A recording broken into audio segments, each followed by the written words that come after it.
이제 netK라는 값은 이제 아웃풋 노드의 값입니다. 오픈 노드의 액티베이션 펑션을 거치기 전 값.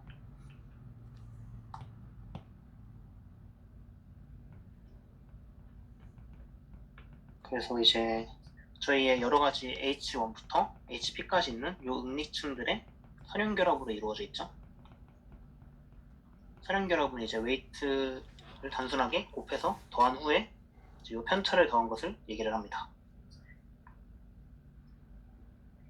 그리고 이렇게 나온 netK를 이제 저희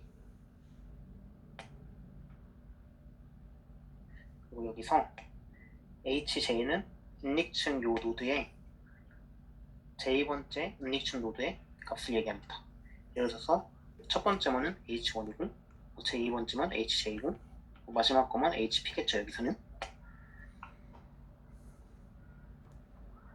그리고 OK의 경우에는 이제 저희가 나온 요 K, netK 값을 이 액티베이션 펑션의 거친 값을 얘기합니다. 그래서 최종적으로 요거는 이제 예측값이 되겠죠.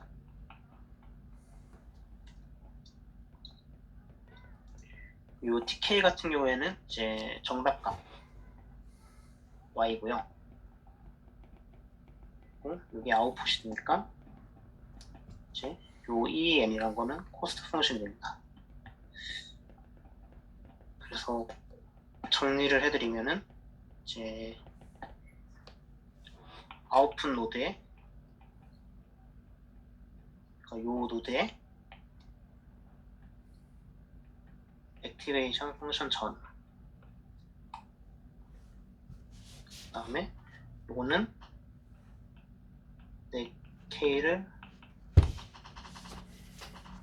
계산하기 위해 필요한 히든 노드의 값이고요.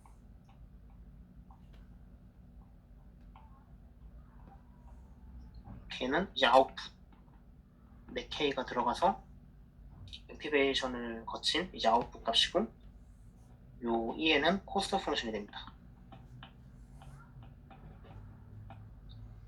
그래서 결론적으로 저희는 요 코스트 펑션을 이 웨이트로 미분해서 이 코스트 펑션을 줄일 수 있는 방향을 찾아야겠죠.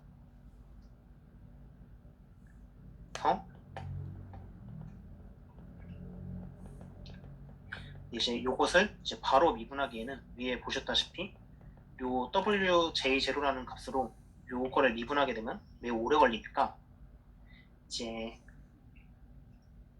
고등학교 때 이제 매개 변수 미분으로 배우죠. 체인룰이라는 걸 활용해서 이제 연산을 좀 효율적으로 하게 됩니다. 체인룰에 의해서 이제 요 식은 이제 여기 이렇게 그럼 결국에는 지워질 거니까 이렇게 끼워 넣을 수 있겠죠. 그래서 이렇게 끼워 넣게 되는데 이제 이 경우에는 장점이 뭐가 있냐면 예를 들어서 이제 코스트 펑션이죠. 코스트 펑션을 이제 아웃풋으로 미분한 겁니다. 그럼 결론적으로 지금 요걸로 미분하게 되는 것은 요것만 미분하게 되겠죠. 그럼 이제 이것에 대한 미분식도 뭐 저장해 둘 수 있겠죠. 어딘가에. 예를 들어서 저희가 MSE나 뭐 RMSE나 약간 이런 자주 사용되는 코스트 펑션이 있을 텐데 그 코스트 펑션에 대한 뭐 미분 관련된 식을 뭐 미리 저장해 놓고 사용을 한다거나 그러니까 이런 식으로 사용을 하게 되면은 훨씬 계산이 효율적으로 이루어질 수 있겠죠. 물론 이게 지금 여기 알고리즘의 핵심은 아니고요. 결론적으로 이런 미분을 좀 쉽게 하기 위해서 이 미분식을 이렇게 쪼개는 겁니다. 이거는 코스트 펑션 요거에 대한 미분이 될 거고 그 다음에 netK분의 OK 같은 경우에는 이제 액티베이션 펑션에 대한 미분이겠죠.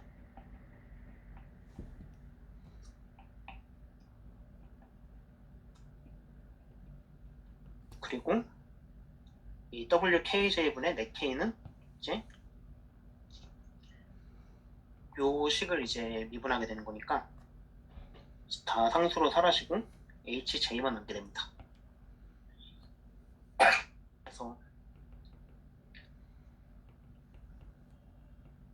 결론적으로 저희는 이제 요 복잡한 식을 미분하는 게 아닌 간단하게 이제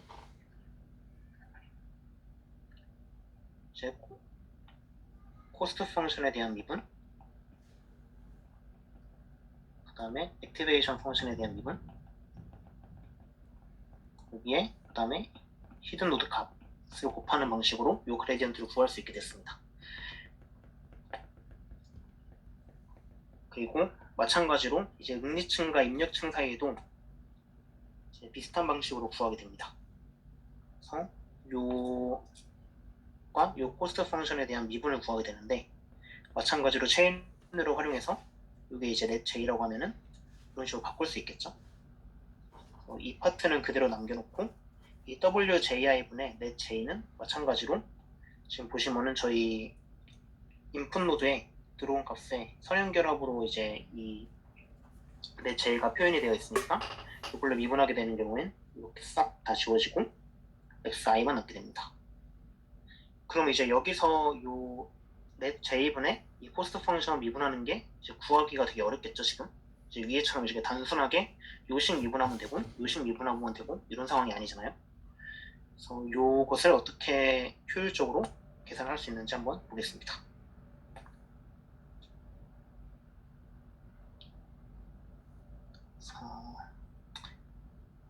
요 식을 한번 더 풀어헤쳐보면 지금 이 파트는 어차피 코스트 펑션이 바뀌면은 계속 바뀌기 때문에 일단은 보실 필요가 없고 밑에를 한번 봅시다.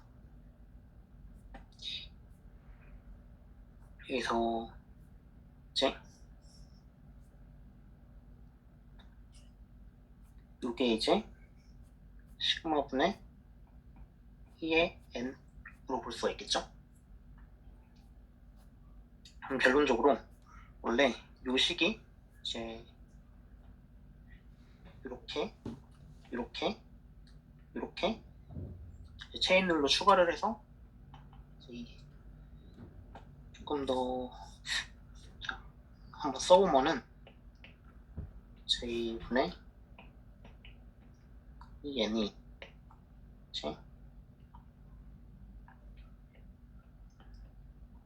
J분의 이 n의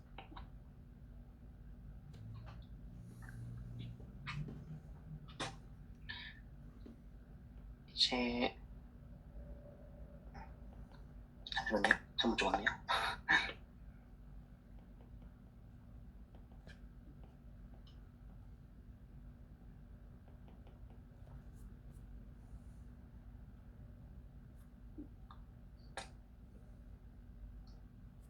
J의 HJ 그리고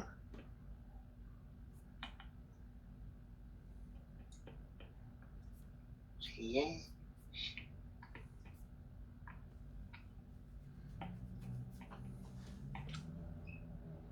이렇게 바꿀 수 있고 네, J가 아니죠. 잠시만요, 잘못 적었네요. 체인룰로 이것을 풀었을 때 이러한 식이 되는데 여기서 이제 보실 수 있는 점이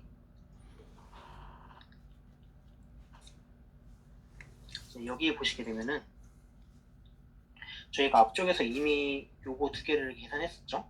왜냐면 이제 출력층과 응리층 사이에 이 그레디언트를 구하기 위해서 이제 요 OK분의 코스트, 그 다음에 내 K분의 OK 요 두 개는 이제 이미 미분값을 구해둔 상황입니다. 이제 밑에 내려가 보시면은 요 OK분의 코스트가 그대로 있죠. OK분의 코스트 여기에 그대로 있고, 그리고 내 K분의 액티베이션이 여기 그대로 있게 됩니다. 결론적으로는 이제 이 앞쪽에서 계산했던 값을 그대로 저장을 시켜놓고 여기에 가져와서 사용할 수가 있겠죠. 그리고 요 파트는 이제 아까 했던 것처럼 이제 액티베이션 펑션에 대한 미분이 되는 거고, 여기는 이제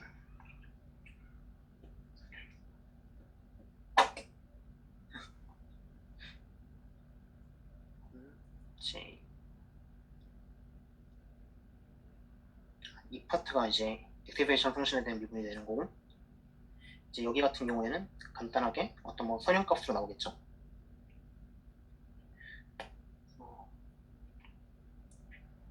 결론적으로 여기서 핵심은 이제 저희가 출력층과 음리층, 그러니까 이 그레디언트를 계산하기 전에 사용했던 값을 그 다음으로 계산해야 되는 층에서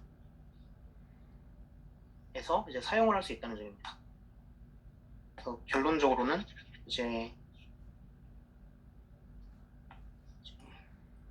여기를 계산하고 이제 여기를 계산하게 되면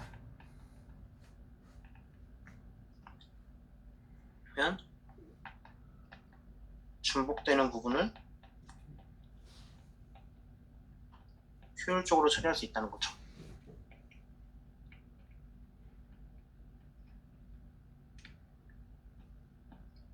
그래서 이제 이런 식으로 뒤쪽부터 계산을 해서 이제 이 앞쪽 웨이트에 대해서 계산할 때 더 효율적으로 만드는 이 방식을 이제 백프로파게이션이라고 합니다. 한국말로는 역전파라고 부릅니다.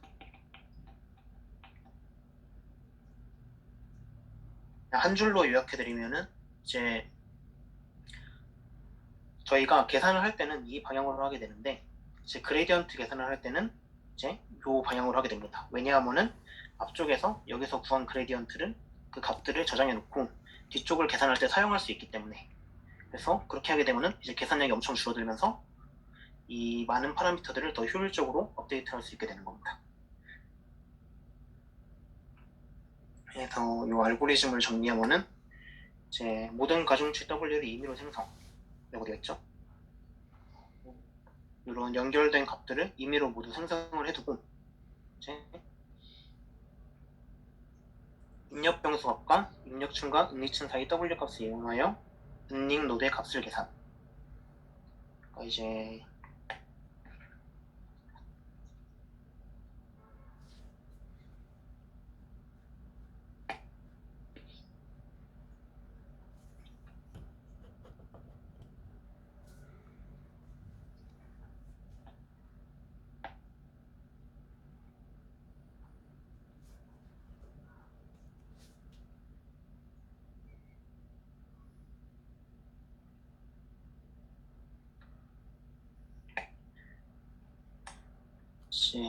스텝 2는 이제 요것을 계산하는 게 되겠죠.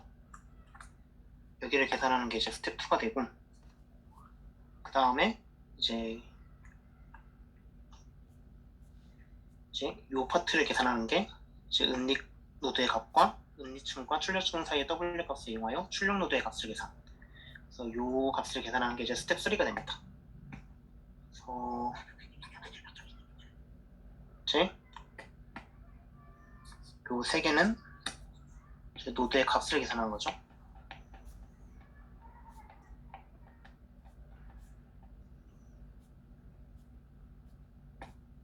그 후에 이제 여기 있는 W와 여기 있는 W를 모두 업데이트를 해야 되는데, 이 과정에서는 이제 여기 먼저 계산해 주는 겁니다. 그레디언트를.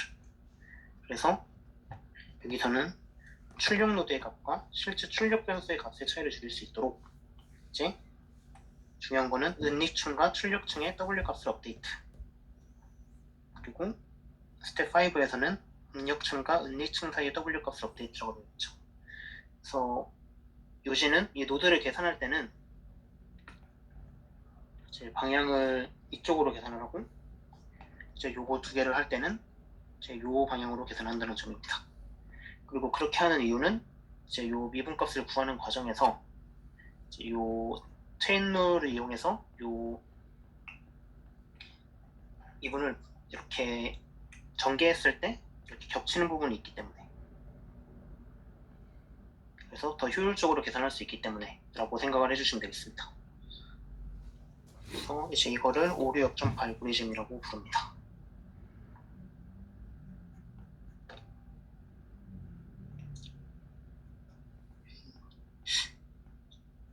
딥러닝에서 정말 계산량을 정말 많이 줄여뒀던 부분이라고 생각을 하시면 되겠습니다.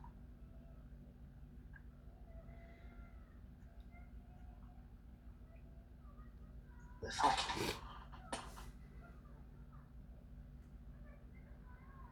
이제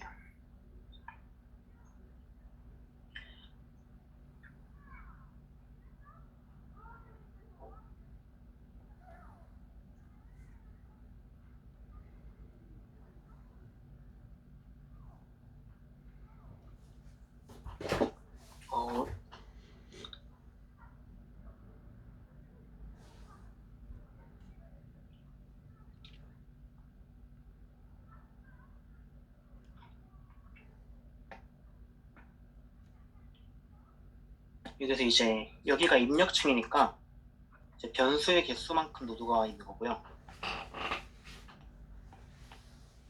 수가 이제 D가 되는 것이고, 여기 같은 경우에는 이제 아웃풋이 개수가 MD가 되는 것이겠죠. 이제 위에서 코스트 펑션을 MSA로 적어두긴 했지만, 이제 MSA로 진짜 학습을 시킨다고 했을 때, 리그레션 문제를 푼다고 했을 때, 뭐 수요량을 예측한다라고 하게 되면은 사실 이제 이런 식으로는 안 그려질 거고, 이제 그림은 이제 이렇게 그려줘야겠죠. 원래는 여기 없고 이렇게 한 개만 돼야 되는 게 맞습니다. 그리고 뭐 예를 들어서 소프트맥스를 이용해서 다중분류를 한다고 했을 때 그 경우에는 이제 m개가 있을 거고 이제 클래스 개수가 m개가 되겠죠. 지금 배치를 말씀해 주셨는데 이 그래프에서 배치는 반영이 되어 있지는 않습니다. 그러니까 무슨 말씀이냐면은 제 인스턴스 한 개가 D차원 벡터를 가지고 있겠죠. 지금 여기다 보면은. 그리고 이제 계산을 할 때는 이제 여기 D를 해서 이렇게 배치 사이즈를 해가지고 이런 행렬로 만들어서 이 그래프에 넣게 되는데 이제 결론적으로는 이제 여기 배치와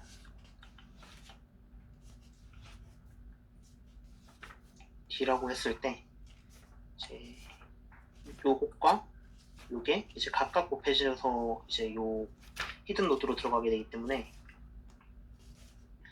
사실 이 그래프에서는 사실 배치는 반영이 안 돼 있다기보다도 사실 적어둘 이유가 없다라고 말씀을 드릴 수가 있을 것 같은데 혹시 이해 안 되시죠 사실?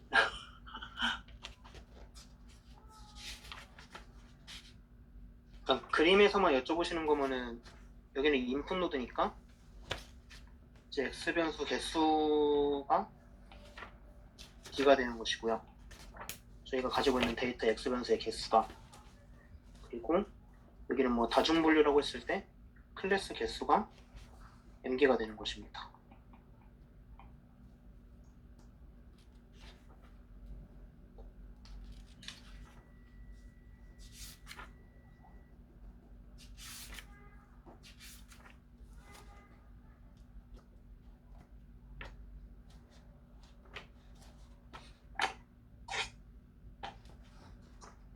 예, 알겠습니다. 그냥 여기에 배치 한 개 한 개가 들어간다고 생각을 하시면 될 것 같아요. 여기 한 개 한 개가. 근데 이제 실제로 들어갈 때는 이제 이렇게 들어가겠죠. 배치에서.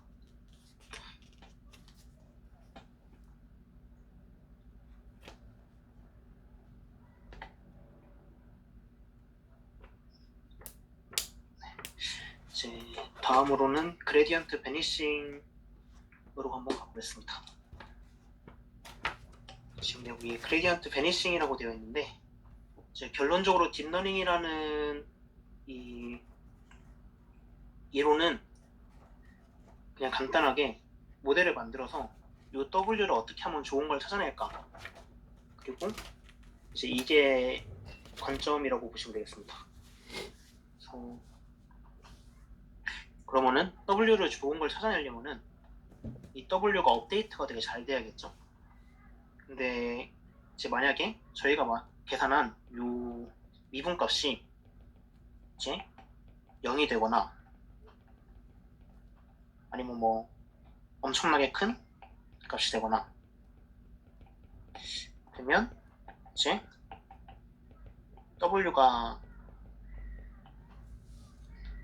업데이트가 잘 안 되겠죠.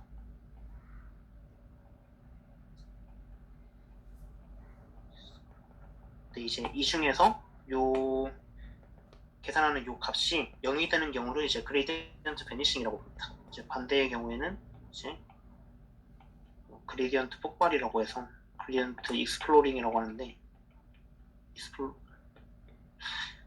일단은 익스플로링보다는 베니싱 현상이 더 많이 일어나서 그래서는 베니싱에 대해서 설명을 한번 드려보겠습니다. 간단하게 설명드리면 이게 0에 가까운 값이 된다. 값이 돼서 W가 업데이트가 안 된다.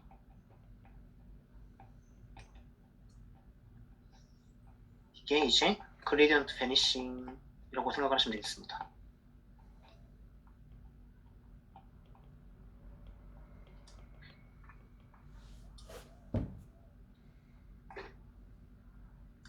그래서 이 그레디언트 베니싱을 일으키는 이유는 되게 다양할 수 있겠죠. 왜냐하면 이 값들 중에 어떤 것 한 가지만 이제 0에 가까운 값이 되더라도 이제 엄청 작은 값이 될 거이기 때문에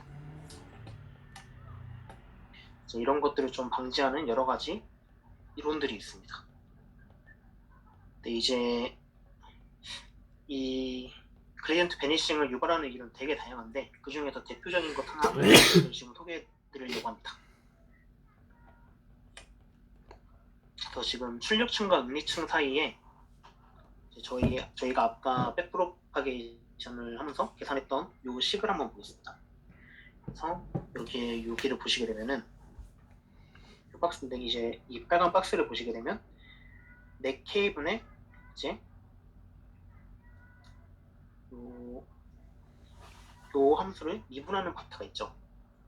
그래서 이제 이 시그모이드 함수를 미분하게 되는데 이제 이 시그모이드 함수를 미분하는 것이 이제 이 그레디언트 베니싱을 유발하는 원인이 될 수 있습니다. 밑에 보시면은 이제 요 빨간색이 시그모이드 함수이고 이제 요 파란색이 이제 이 시그모이드 함수의 이제 미분값입니다. 예를 들어서 이제 뭐 요런 파트에 가면은 이제 거의 기울기가 0이니까 0이 가까운 값이 되겠죠. 시그모이드에 이제 미분된 이 도함수를 보시면 요 점에 있을 때도 사실 이제 되게 기울기가 작고 그리고 또 요 양 극단에서는 거의 0이 가까운 값이 되시는 것을 보실 수가 있습니다. 물론 이제 뭐 시그모이드 함수가 무조건 그레디언트 베니싱을 유발한다까지는 아니지만 이제 보시다시피 요 미분값이 작을 확률이 크기 때문에 그레디언트 베니싱을 유발할 확률이 크다라고 말하는 게 정확하다고 보시면 됩니다. 그래서 요 미분하는 과정에서 이제 시그모이드 함수는 확률상으로 봤을 때 이런 파트에 되게 속할 확률이 크기 때문에 이제 그레디언트 베니싱을 유발할 확률이 크다라고 보실 수가 있습니다. 특히나 이제 아까 말씀드렸다시피 한 개만 사용할 때는 그래도 괜찮은데 이렇게 여러 개가 사용되는 경우에는 지금 보시면 이제 여기를 보시게 되면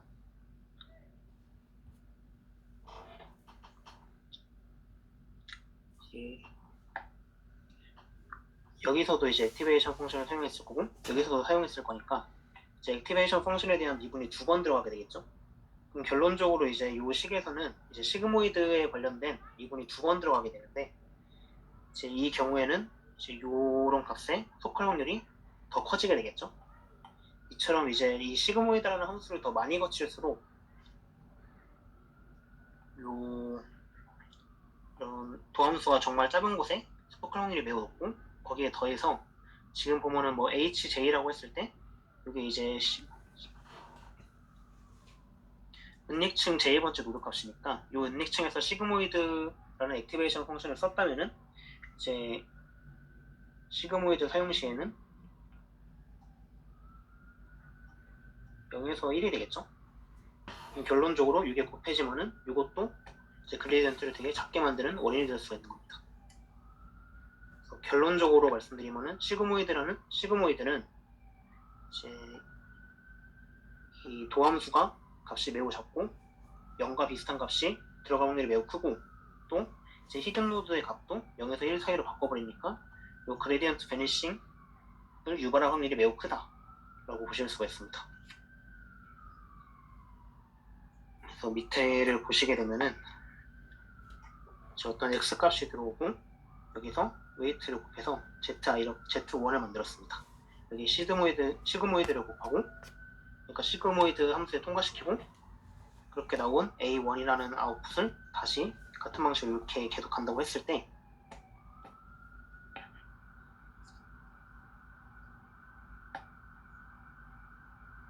이제 백프로파게이션으로 이렇게 계산을 하다 보면은 시그모이드에 대한 도함수가 여러 번 들어가시는 것을 확인하실 수가 있습니다. 그리고 이 시그모이드 자체가 되게 작은 값이기 때문에 많이 곱해지면은 그레디언트가 매우 작아질 수가 있겠죠. 그래서 여기에서는 괜찮을 수 있는데 이제 갈수록 그레디언트 베니싱 위험이 매우 커집니다.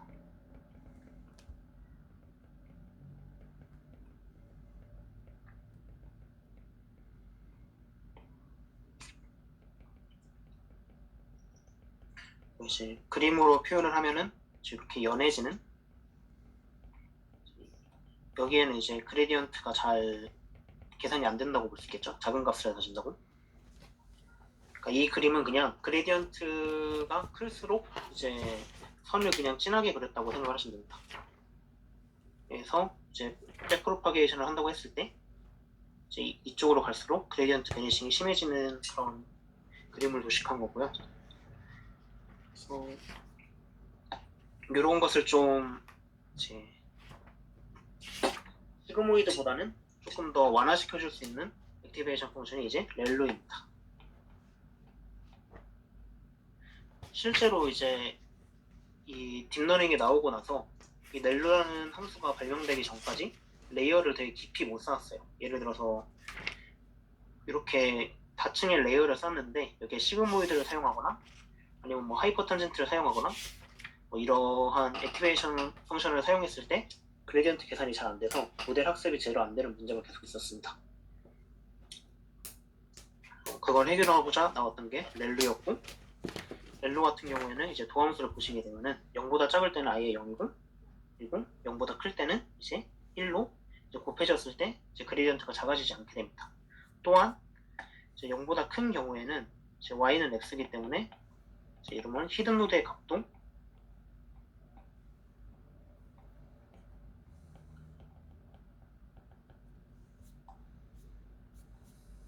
값이 작아지지가 않죠.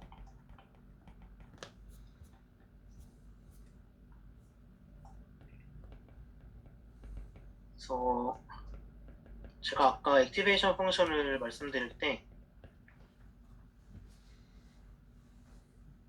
이제 렐로를 주로 이제 은닉층에 사용한다라고 말씀을 드렸는데 이런 맥락에서 이제 은닉층에 주로 사용된다고 생각을 하시면 될 것 같습니다. 그래서 렐로라는 이 함수는 이제 이 다층의 레이어를 쌓았을 때 그레디언트 베니싱 현상이 덜 일어난다. 이 경우에도 이게 뭐 렐로로 바뀌어 있다라고 한다면 이제 요 값이 0보다 큰 경우에는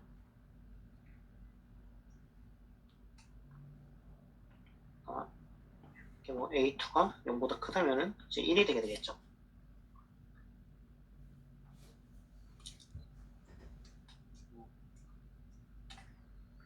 그레디언트 베니싱을 해결하는 대표적인 이제 액티베이션 펑션으로 기억을 해주시면 될 것 같습니다.